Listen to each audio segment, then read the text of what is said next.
who's truly in control of the global power game? When the United States and China, two rivals once thought irreconcilable, suddenly shake hands, the world order is immediately shaken. This isn't just a trade deal. It's a strategic move that shifts the balance of global power. While Washington and Beijing rewrite the rules together, the European Union, once seen as the neutral balancing force, finds itself pushed to the sidelines. With no core technologies, no military might, and no unified voice, does the EU still have a place in this game of giants, or is it now facing the looming threat of collapse?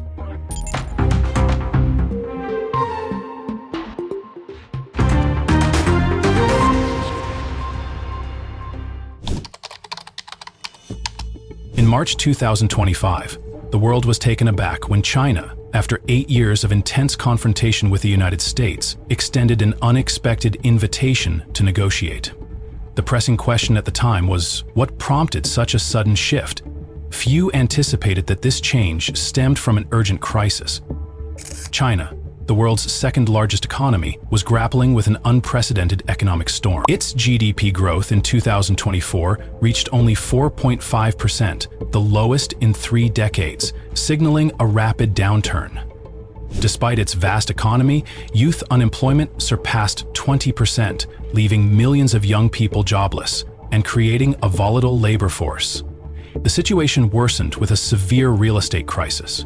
Major conglomerates like Evergrande and Country Garden declared bankruptcy, unable to meet their debt obligations. The economy faced a massive debt burden and a significant erosion of public and business confidence. Western giants began withdrawing. Apple relocated its supply chains to India and Vietnam, while Tesla reduced production in Shanghai. This wasn't merely a corporate crisis, but a global loss of faith in China's economic stability. Meanwhile, Donald Trump maintained a proactive stance.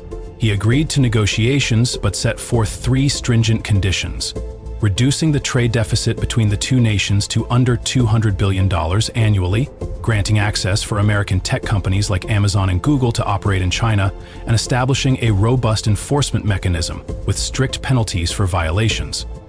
Reluctantly, China accepted these terms. By June 2025, a new US-China trade agreement was formalized, marking the end of a tense era of decoupling. Notably, as the US and China reached an accord, the European Union was conspicuously absent. In the grand game of power, if you're not a player, you're merely a pawn. This time, the EU found itself sidelined, excluded from the agreements and benefits forged between the two superpowers. During the 8 years of tension between the United States and China, the European Union, EU, skillfully leveraged its neutral position, reaping benefits from both sides of the rivalry. As China ramped up its investments and launched major initiatives like the Belt and Road Initiative, the EU seized trade opportunities and strengthened its relationship with Beijing. At the same time, the US worked to keep the EU from falling into China's orbit, using softer tariffs and technology sharing agreements to keep European countries close. The EU played the role of a balancing point, benefiting from both superpowers without having to pick a side. But everything changed in 2025 when the US and China officially joined hands. Suddenly, the EU lost its footing. Washington no longer saw the EU as a key partner. In fact, it began to treat the bloc as an inefficient burden in its dealings with Beijing. Meanwhile, China no longer needed the EU as a bridge to expand its influence. Instead, it launched a direct offensive on European export markets, from solar panels to steel, leaving European businesses struggling to compete. And that wasn't the end of it. The EU soon found itself under pressure from 3 sides. Russia continued expanding its influence in Eastern Europe, particularly in countries like Belarus and Moldova, using gas and uranium as leverage. The US, under Trump's leadership, kept slapping tariffs on key exports from Germany, France, and Italy, severely impacting their economies. Trump even threatened to withdraw from NATO, forcing EU nations to ramp up military spending. Meanwhile, China's dumping of products like solar panels and steel left European firms unable to keep up.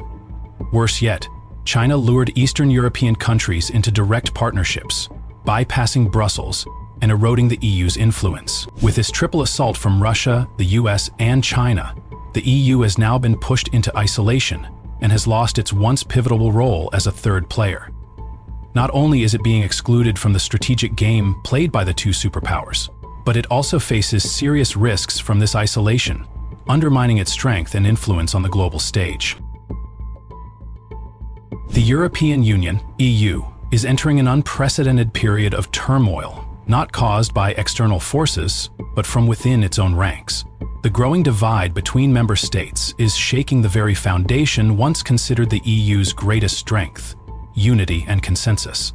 Hungary and Poland are no longer loyal partners. Instead, they've grown closer to Russia and China. They openly criticize Brussels for interfering with national sovereignty and are willing to challenge the bloc's common policies.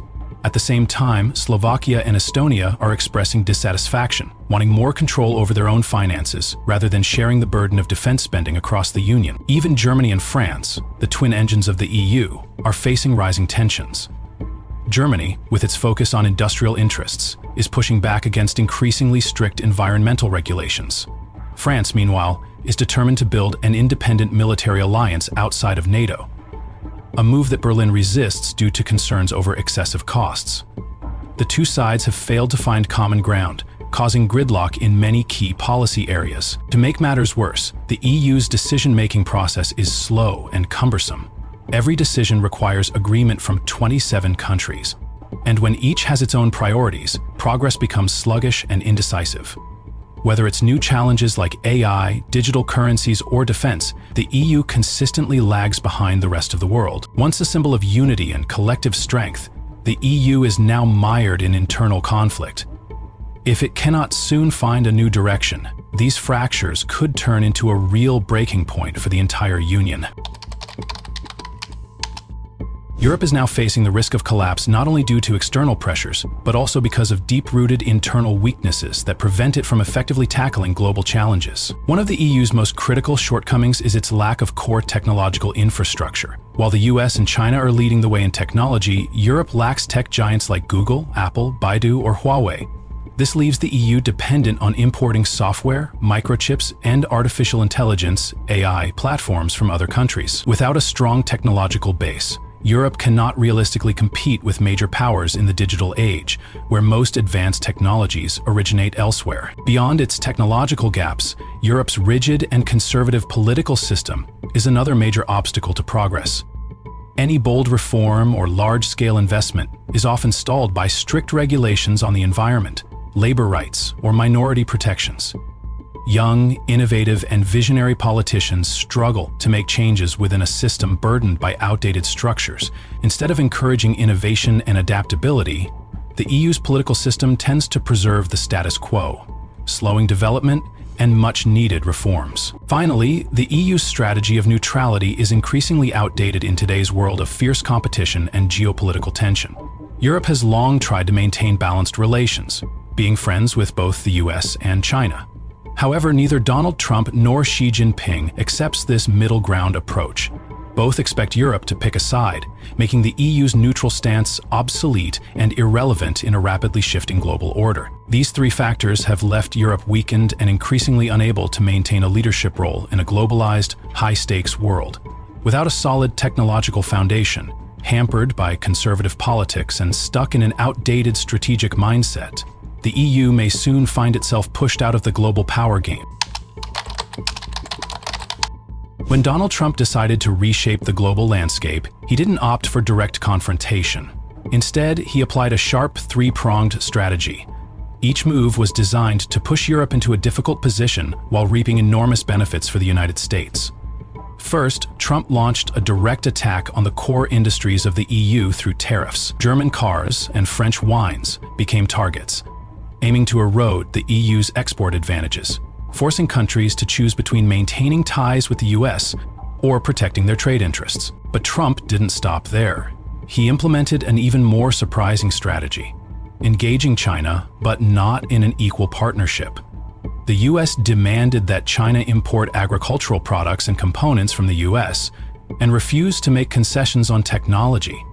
This relationship was not one of cooperation, but subjugation, forcing China to comply with US demands to sustain trade. Finally, with his third move, Trump began gradually withdrawing from NATO, leaving the EU to handle its own defense and increase military spending. Meanwhile, the US began covert negotiations with Russia, forcing EU nations to face a stronger Russia with no American protection. These three strategies didn't just alter the trade landscape, they made Europe and America's rivals think twice about every decision, as the US continued to reshape the global order in its favor. By 2025, the US not only reclaimed its position as the world's top power, but also re-established the global order on its terms. Under Trump, America no longer needed to compromise with allies or rivals. Anyone who wanted to stay in the global game had to follow Washington's rules. The US was not just leading economically, but also remained at the center of every military and political decision. At this point, America's power didn't need to be flaunted, because no one had the strength to resist it. On the other side, China remained a major force, but it no longer had the freedom to act as it once did. After years of economic and domestic pressure, Beijing was forced to sign trade deals on terms set by the US. China had to import American goods and technology and open up its markets as the US wanted. This was no longer a balanced relationship. It was a clear dependency. Although unwilling, China had no choice if it wanted to maintain domestic stability. The dream of escaping American influence was temporarily shelved. As for Russia, once isolated after the war in Ukraine, it had found its way back. With the US stepping back from NATO, Russia seized the opportunity to deepen its influence in Eastern Europe, especially in Belarus, Moldova, and the Balkans. It was no longer cornered, but instead becoming a strategic player in the US-China rivalry. Russia knew how to capitalize on the vacuum left by the EU to reposition itself on the global chessboard. In summary, the world of 2025 is a new playing field, one where America holds the deciding power. China has to accept a lower role, and Russia returns with a more pragmatic position. The remaining countries have only two choices: follow America's rules or be left off the board. The world is changing by the hour, and now no one can sit out of the game. As powerful nations like the US and China shake hands, does Europe still have a place at the global power table? With a weakening economy, political division, and a lack of technology, can the EU hold on, or will it be left behind? The question is no longer whether Europe will face a crisis, but when this crisis will unfold.